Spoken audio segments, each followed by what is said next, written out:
Welcome back. Admiral Mark Montgomery, retired United States Navy, senior fellow at the Foundation for the Defense of Democracies.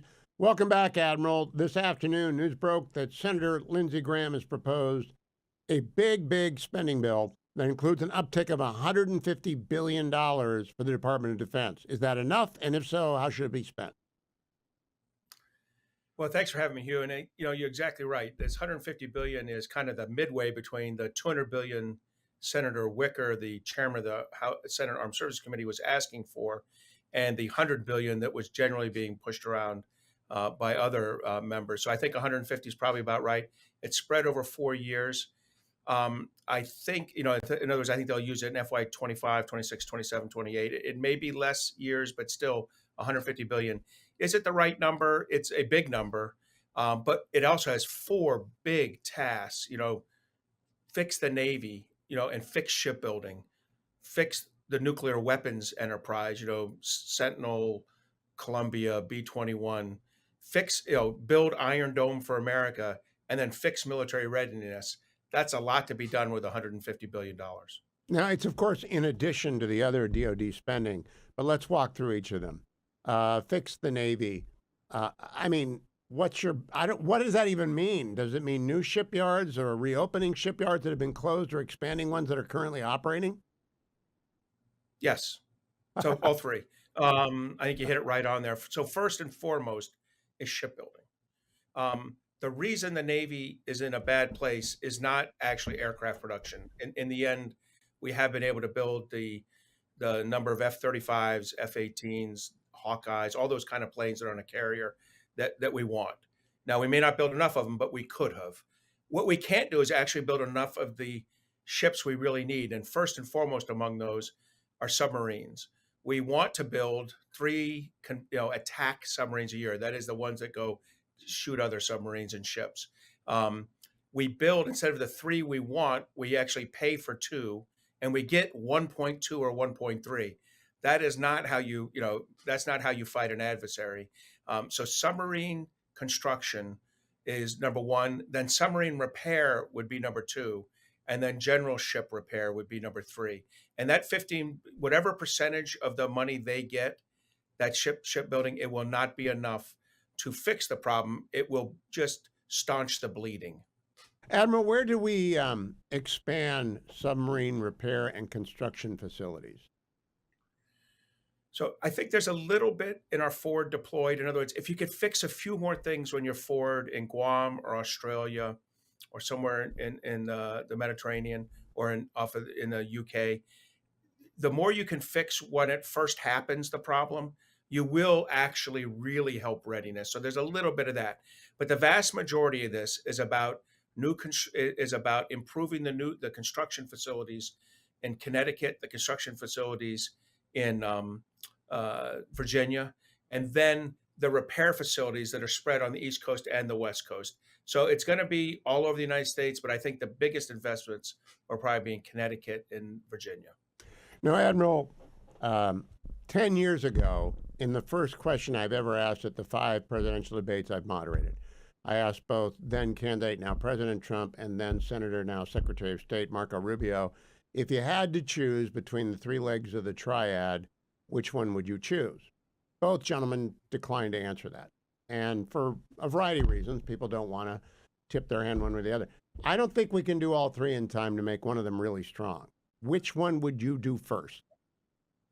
And I'm going to say this, and it's not because I'm a retired admiral, but it is the Columbia-class submarine, the ballistic missile submarine. And that's because it is a guaranteed second strike. What I mean by that is it will survive a first strike by an adversary, either Russia or China, the 2 countries that could do a first strike against us right now. And it will survive and be able to effect mutual assured destruction on the adversary. And therefore, it is the strongest leg of deterrence. It shouldn't be alone. We shouldn't have no stool works with one leg. You can make an argument for 2 legs, but I understand most stools work best with 3 legs. Well, I share your opinion, but I'm a civilian. I don't know anything. I just read a lot. It seems to me that the Ohio class are running out of gas before the B-52s or the Minutemen do. So that's just my reasoning. Am I wrong? So you're right. In other words, there is a fixed time on each of the Ohio class. It's the reactor fuel in their current refueling cycle. And I think some of these we have been able to extend some attack submarines. I think the SSBNs are much different for a variety of reasons. As you know, as a surface nuclear officer in the Navy, so I have some understanding of this. I really think they're at end of life. They can be slightly extended by how we operate them, smart captains, smart senior leaders. But in the end, they're going to come to a conclusion over the next 6 to 18 years, the 12 of them. And we're going to have to replace them with these Columbia class. And so that needs to have, it is either you replace them or you don't have it. Those are your two, it's going to be a very binary choice. Can we forward fund the entire, I think we're going to do 10 Columbia class. Can we just put the money in the bank to assure the primes that the money is there?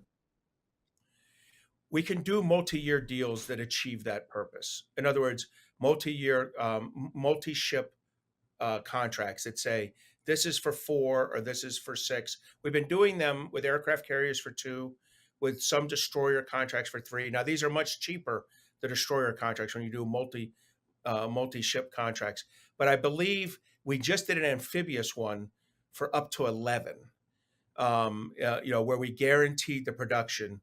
Senator Wicker is obviously very happy with that. And but I think we could do that with submarines. Look, they know they're going to get 10. They know they're going to get 10. 10 is the minimum number that we're going to need to go forward. And there's an argument for more, but I'll say that.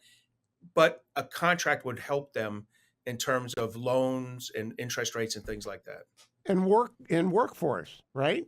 What, don't they need to expand their workforce dramatically if we're going to do 10? I mean, really do 10 in time to replace the Ohios. And it's yes, sir, they do. And it's not just that. The almost exact same workforce is needed for those attack submarines, right? Where I said we're at 2 and we're paying for 2, we're getting 1.2 done, and we really need to pay for 3. That is the exact same workforce. And this is the conundrum for the United States. We need to produce kids who graduate from high school with an interest in STEM that are not going to university necessarily or college, and that are not going in the military. We need a STEM workforce. And both the Trump and Biden administrations thought about this, worked on it a little bit. There was something called Blue Forge Alliance to push it. We 100% need to emphasize this. It is almost as dire as the military recruiting shortfall, the defense industrial base recruiting shortfall. You know, last hour I had on for the first part of a 3-parter, the priest and the head of operations at something called SantiagoTradeSchool.com, which is a 60 people at a time Catholic 2-year program to teach people how to weld, do stud lumber, pipe, plumbing, because there aren't enough of them. It's like a guaranteed income for life if you learn how to do it.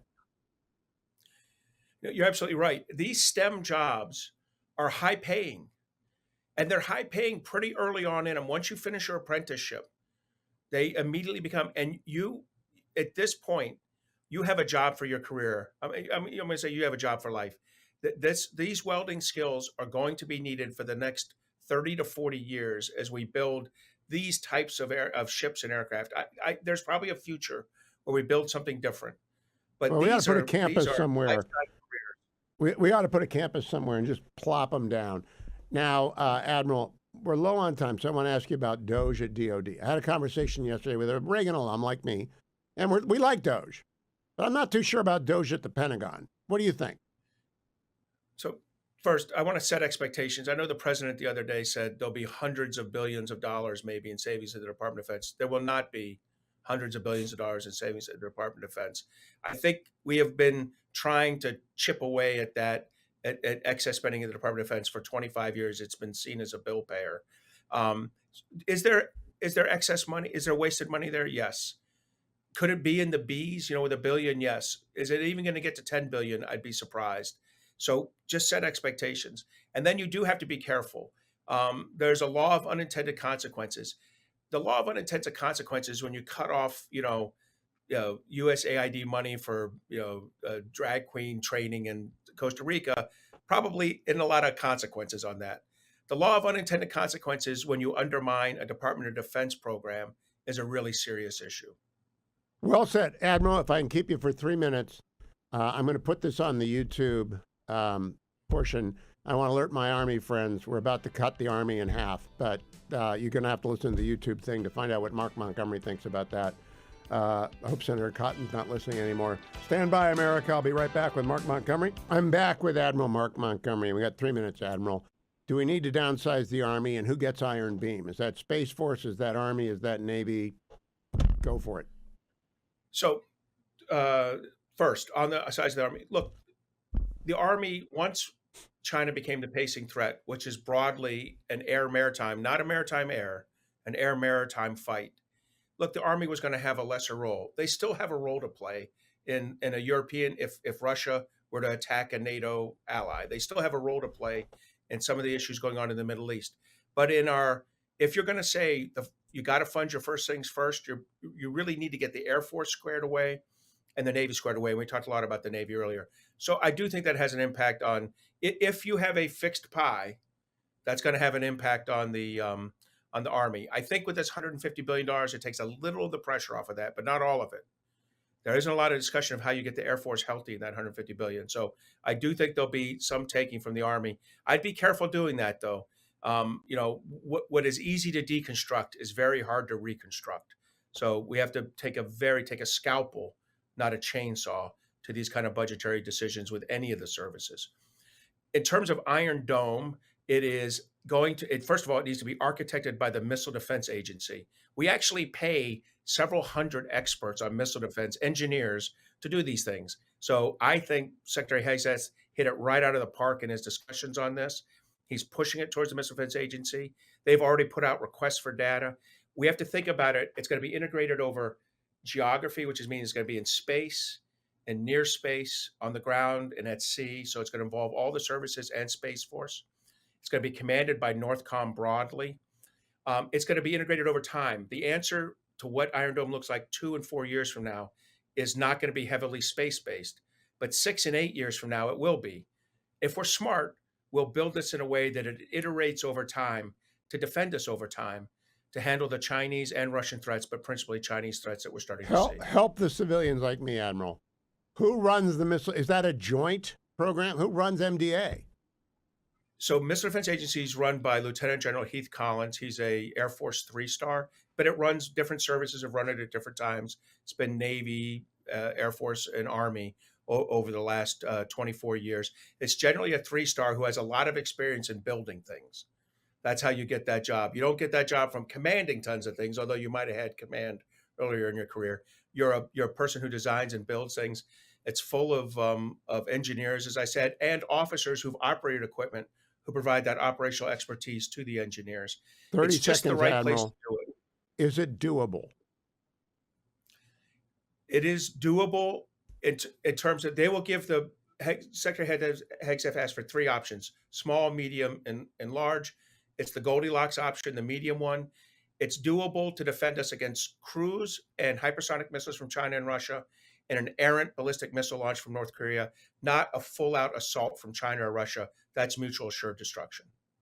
Admiral Mark Montgomery, as always, keep coming back. That was I want to talk to you as the reconciliation unfolds, because there's going to be a lot of given these joints, and I appreciate your expertise with the Foundation for the Defense of Democracies. Admiral Mark Montgomery, retired United States Navy. Thank you, Admiral.